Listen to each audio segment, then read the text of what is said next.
ગયા વર્ષમાં ચોથા મહિનામાં એક સિનિયર સિટીઝન ફરિયાદી સાથે 22 લાખની ડિજિટલ અરેસ્ટ ફ્રોડમાં જે મુખ્ય આરોપી છે એમને ઝડપી પાડીએ છે અત્યારે સુરત સાયબર ક્રાઇમ સેલ.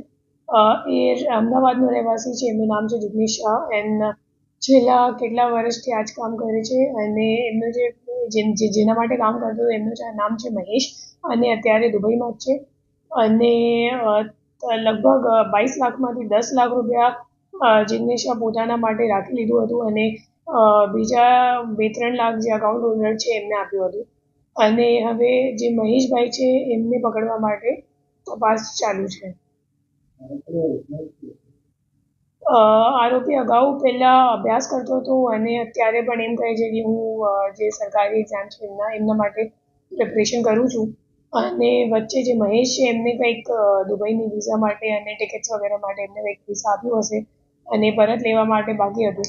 તો જ્યારે મહેશે એમને કીધું કે આ અકાઉન્ટમાં પૈસા આવશે તો તું પાડીને મને મોકલજે, તો એ પછી મહેશને બક્કર મારી દીધું અને પોતે જ રાખ્યું તમામ પૈસા. અત્યાર સુધી જે 2 ખાતા મળ્યા છે એ તો અકાઉન્ટ હોલ્ડરના છે, એમના નામ ઉપર નથી. બટ જે મહેશ છે અગાઉ કર્યું છે અને જિગ્નેશ એમની સાથે ઘણા લાંબા સમયથી કામ કરે છે.